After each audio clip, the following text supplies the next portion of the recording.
स्वागत है आप सभी का आपके अपने YouTube channel S life time में। गाइस, जैसा कि आपको पता है, हम डेली अब नागरिक शास्त्र की क्लासेस आपको प्रोवाइड करवा रहे हैं। और अगर आप मेरे यूट्यूब चैनल पर नए हैं तो चैनल को सब्सक्राइब करें, वीडियो अच्छी लगे तो लाइक करें। तो आज हम चैप्टर नंबर 3 कवर करेंगे, जिसका नाम है वैश्विक समुदाय एवं भारत। ये नागरिक शास्त्र क्लास 8 का तीसरा पार्ट है। इसके अभ्यास प्रश्न और कुछ इंपॉर्टेंट प्रश्नों पर भी चर्चा करेंगे। तो चलिए पहला प्रश्न देखते हैं। यहाँ पर रिक्त स्थानों की पूर्ति करना है। पहला है, 20वीं सदी में कितने विश्व युद्ध हुए? तो 20वीं सदी में 2 विश्व युद्ध हुए। ठीक है, पहला विश्व युद्ध 1914 को हुआ और दूसरा विश्व युद्ध 1939 को हुआ। ये डेट मुझे क्लियर याद नहीं आ रही, दूसरा विश्व युद्ध कब हुआ था। अगर आपको पता है तो कमेंट बॉक्स में बताइएगा। ठीक है, ये एग्ज़ाम की दृष्टि से बहुत ही इंपॉर्टेंट क्वेश्चंस हैं, तो इनको नोट भी करिएगा। संयुक्त राष्ट्र संघ की स्थापना कब हुई? तो संयुक्त राष्ट्र संघ की स्थापना 24 अक्टूबर सन 1945 ईस्वी को हुई। ये भी वेरी इंपॉर्टेंट क्वेश्चन है, इसको नोट कर लीजिएगा।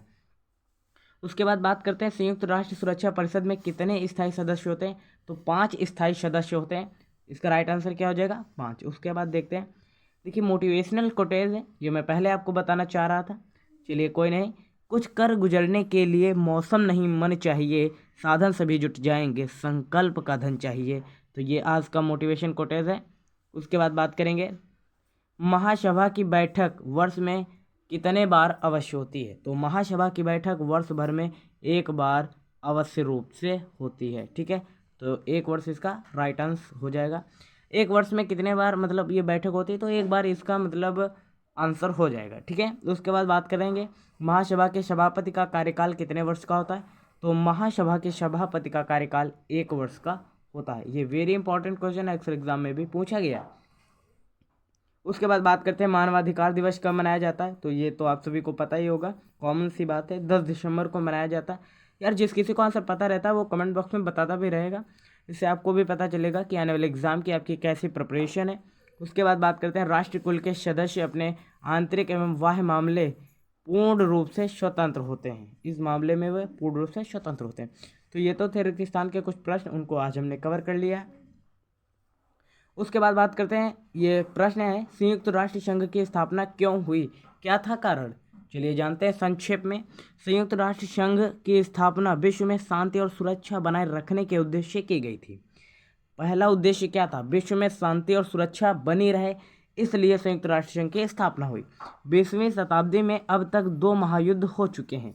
ये थोड़ा अलग सी बात है, इसको आप चाहे लिखें या नहीं भी लिख सकते हैं। ठीक है, मेन बात क्या थी, इसने पूछा है कि संयुक्त राष्ट्र की स्थापना क्यों हुई।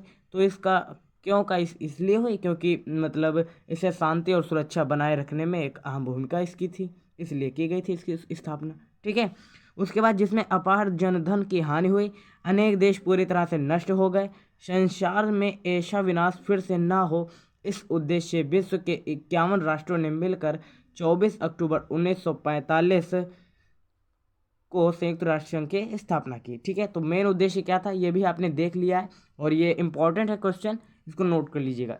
अगर बात करें 24 अक्टूबर 1945 ईस्वी की जो डेट है ये काफ़ी इंपॉर्टेंट है। ठीक है, इस दिन क्या हुआ था? संयुक्त राष्ट्र संघ की स्थापना हुई थी इस दिन। ठीक है, उसके बाद बात करेंगे, संयुक्त राष्ट्र संघ के अंगों एवं विशिष्ट संस्थाओं के नाम लिखिए। क्या है वो देखते हैं। संयुक्त राष्ट्र संघ के 6 प्रमुख अंग हैं।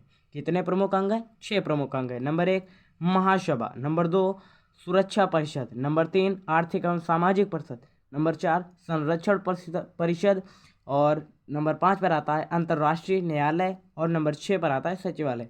कभी कभार यार जवान भी लड़खड़ा जाती है, ठीक है, फिसल जाती है, तो कोई नहीं, आपको समझना है।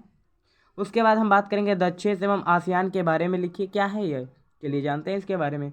आसियान की स्थापना 1967 ईस्वी को हुई। ये बहुत इंपॉर्टेंट क्वेश्चन है कि आसियान की स्थापना कब हुई, ये आपसे कम्पिटेटिव एग्जाम में पूछ सकता है। तो 1967 इसका राइट आंसर हो जाएगा। वर्तमान में इसके सदस्यों की संख्या 10 है। आसियान में वर्तमान सदस्य कितने? 10। आसियान तेजी से बढ़ता हुआ एक महत्वपूर्ण क्षेत्रीय संगठन है।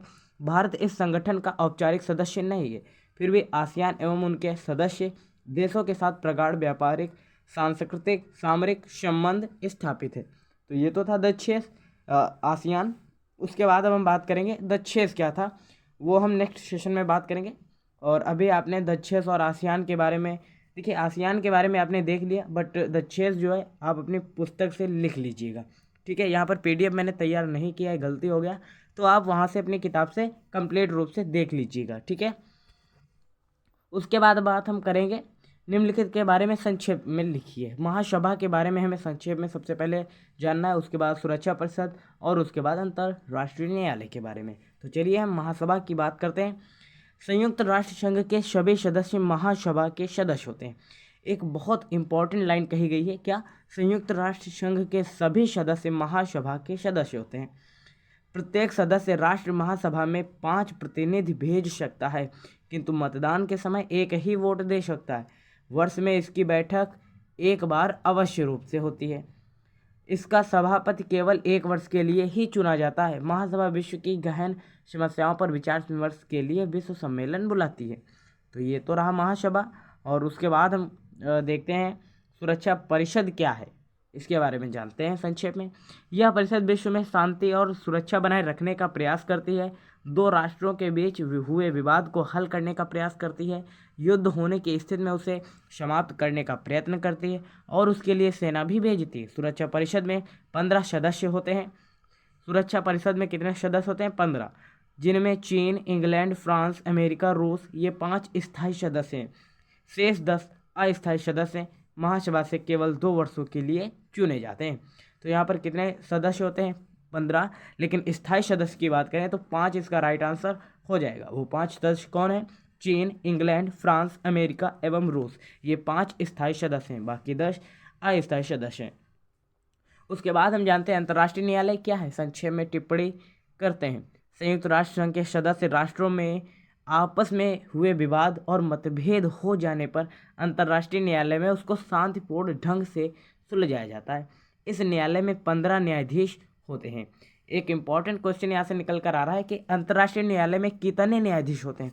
तो 15 न्यायाधीश होते हैं। कितने? 15 न्यायाधीश। तो इसको नोट कर लीजिएगा, ये कॉम्पिटिटिव की दृष्टि से बहुत ही इंपॉर्टेंट क्वेश्चन है, कई बार एग्जाम में पूछा भी गया है। तो मिलते हैं ऐसी नेक्स्ट वीडियो में, तब तक के लिए जय नमस्कार। देखते रहिए SS लाइफ टाइम। आज का हमने चैप्टर कर लिया है कवर।